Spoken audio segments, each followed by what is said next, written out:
A história de Elias começa como um trovão que rompe o silêncio. Sem uma longa genealogia, sem uma introdução grandiosa, surge um homem simples de Tisbé, em Gileade. Mas ele carregava uma autoridade que não vinha da terra, e sim do céu. Seu nome, por si só, já era uma declaração poderosa: Yahweh é Deus. E foi exatamente isso que ele veio lembrar ao povo de Israel, num tempo em que a nação havia se esquecido do seu Senhor. Naquela época, o rei Acabe governava, e Israel estava mergulhado na idolatria, seduzido pela rainha Jezabel. Altares para o deus Baal se espalhavam por toda a terra, enquanto os verdadeiros profetas do Senhor eram caçados e mortos. O silêncio de Deus parecia absoluto, mas estava prestes a ser quebrado. Elias se apresentou diante do rei Acabe sem medo e declarou a palavra mais temida por qualquer nação agrícola. Tão certo como vive o Senhor Deus de Israel, perante cuja face estou nestes anos, não haverá orvalho nem chuva, senão segundo a minha palavra. E assim se fez. A terra secou. Os rios começaram a minguar, o alimento se tornou escasso, a seca profética havia começado. Mas em meio ao caos e à fome, Deus cuidou de seu profeta. Primeiro, enviou-o para o ribeiro de Querite. Ali, de forma milagrosa, corvos, criaturas consideradas impuras pela lei, lhe traziam pão e carne todas as manhãs e tardes. Era um sustento improvável, um sinal de que a provisão de Deus transcende a lógica humana. Quando até mesmo o ribeiro secou, a ordem divina foi clara: vá para Sarepta. Em terra estrangeira, uma viúva pobre, que tinha apenas um punhado de farinha e um pouco de azeite para uma última refeição, se tornou o instrumento de um novo milagre. Por ordem do profeta, sua farinha e seu azeite nunca acabaram, sustentando a ela, seu filho e a Elias durante todo o tempo da seca. Mas a provação em Sarepta não havia terminado. O filho da viúva adoeceu gravemente e morreu. O desespero tomou conta daquela casa que já havia visto o milagre da provisão. A mulher, em sua dor, questionou Elias, achando que a presença do homem de Deus havia trazido juízo sobre ela. Mas Elias, com uma fé inabalável, pegou o menino, levou-o ao seu quarto, deitou-o em sua própria cama e clamou ao Senhor com toda a sua força por 3 vezes. E o Espírito de Deus ouviu sua oração e devolveu a vida à criança. Naquele momento, a fé da mulher foi selada. Ela olhou para Elias e declarou com certeza: agora sei que tu és homem de Deus e que a palavra do Senhor na tua boca é verdade.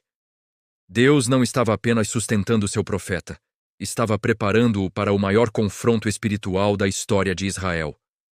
Após 3 longos anos de seca, Deus enviou Elias de volta para encontrar o rei Acabe. O reencontro foi tenso. Acabe o chamou de perturbador de Israel, mas Elias respondeu com autoridade, dizendo que o verdadeiro perturbador era o rei e sua casa, por terem abandonado os mandamentos do Senhor e seguido os Baalins. Então, Elias lançou o desafio que mudaria tudo. Ele convocou todo o povo de Israel e os 450 profetas de Baal para se reunirem no Monte Carmelo. Ali, diante de uma multidão dividida, Elias perguntou: até quando vocês vão ficar em cima do muro? Se o Senhor é Deus, sigam-no, mas se Baal é Deus, sigam-no. O povo não respondeu nada. O desafio era simples e direto: 2 altares, 2 novilhos, mas nenhum fogo.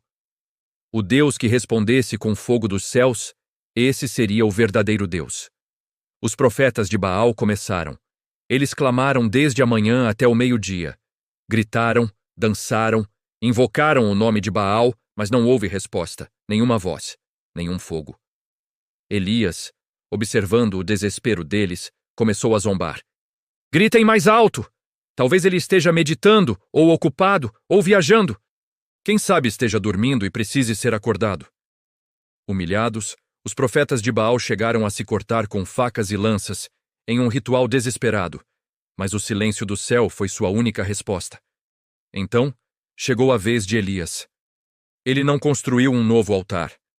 Ele restaurou o altar do Senhor, que estava em ruínas, usando 12 pedras, representando as 12 tribos de Israel. Ele arrumou a lenha, colocou o sacrifício sobre ela, e para que ninguém pudesse duvidar do poder de Deus, fez algo impensável. Mandou que derramassem 12 cântaros de água sobre a oferta e a lenha, até que a vala ao redor do altar estivesse completamente cheia. Na hora do sacrifício da tarde, Elias se aproximou e fez uma oração simples, mas poderosa. Ó Senhor Deus de Abraão, de Isaque e de Israel, que hoje se saiba que tu és Deus em Israel, e que eu sou teu servo, e que fiz todas estas coisas por tua palavra. Responde-me, Senhor, responde-me, para que este povo saiba que tu, Senhor, és Deus, e que fazes o coração deles voltar para ti. E antes mesmo que a oração terminasse, o fogo do Senhor caiu do céu. Não foi uma faísca, foi uma explosão divina. O fogo consumiu o sacrifício, a lenha, as pedras, o pó e até mesmo a água que estava na vala. A reação do povo foi imediata e unânime. Todos caíram com o rosto em terra e clamaram em uma só voz: O Senhor é Deus! O Senhor é Deus! A idolatria havia sido publicamente derrotada. E naquele mesmo dia, Elias subiu ao cume do Carmelo, curvou-se, colocou o rosto entre os joelhos e orou 7 vezes. Na 7ª vez, seu servo viu uma pequena nuvem, do tamanho da mão de um homem, subindo do mar. Era o sinal.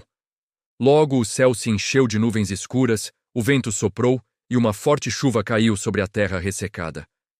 A terra de Israel, finalmente, respirou novamente. Mas a vitória no Carmelo foi seguida por uma ameaça mortal.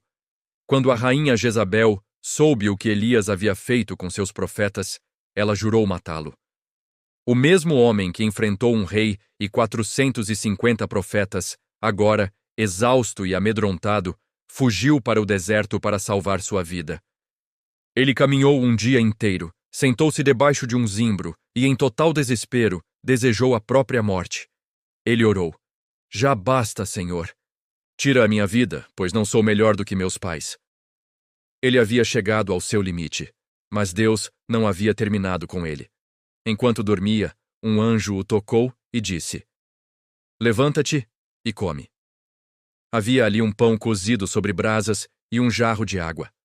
Fortalecido por aquela comida celestial, Elias caminhou por 40 dias e 40 noites até Horebe, o monte de Deus. Ali, no silêncio de uma caverna, ocorreu um dos encontros mais profundos das Escrituras. Deus perguntou a Elias o que ele estava fazendo ali. E Elias desabafou sua solidão e seu medo. Então, Deus o instruiu a sair e ficar no monte. E veio um vento fortíssimo, que quebrava as rochas, mas o Senhor não estava no vento. Depois do vento, veio um terremoto, mas o Senhor não estava no terremoto. Depois do terremoto, veio um fogo, mas o Senhor também não estava no fogo. E depois do fogo, veio o som de um sussurro suave e delicado. Era a voz de Deus. Não no poder espetacular, mas na calmaria. Naquele sussurro, Deus restaurou a alma do profeta, lembrou-o de sua missão e mostrou que ele não estava sozinho. 7.000 em Israel não haviam se curvado a Baal. Restaurado, Elias recebeu novas instruções. Ele deveria ungir novos reis e, o mais importante, ungir seu sucessor, Eliseu. A partir daquele momento, o ministério de Elias entrou em uma nova fase. Ele não estava mais sozinho. Ele passou a caminhar com seu discípulo, ensinando-o, preparando-o para continuar a obra que Deus havia começado através dele. O manto do profeta seria passado para a próxima geração. E então chegou o momento final da jornada terrena de Elias. Enquanto caminhava com Eliseu, perto do rio Jordão, Elias sabia que seu tempo havia chegado. De repente, um carro de fogo, puxado por cavalos de fogo, desceu dos céus e os separou. Em meio a um redemoinho, Elias foi arrebatado e levado para junto de Deus, sem experimentar a morte. Eliseu, vendo a cena, clamou em desespero e reverência: Meu pai, carros de Israel e seus cavaleiros. O manto de Elias caiu aos pés de seu discípulo, um símbolo poderoso da continuidade do chamado e da transferência da autoridade profética. A história de Elias não terminou com seu arrebatamento. Sua figura continuou marcando a história bíblica. Séculos depois, seu nome ecoaria no ministério de João Batista, que veio no espírito e no poder de Elias. E no Monte da Transfiguração, Elias apareceu ao lado de Moisés, conversando com Jesus, representando a lei e os profetas, testemunhando sobre o Messias. A vida de Elias é um lembrete eterno para todos nós. Ele nos ensina que quando a voz de Deus se levanta, nenhum altar de idolatria pode permanecer de pé.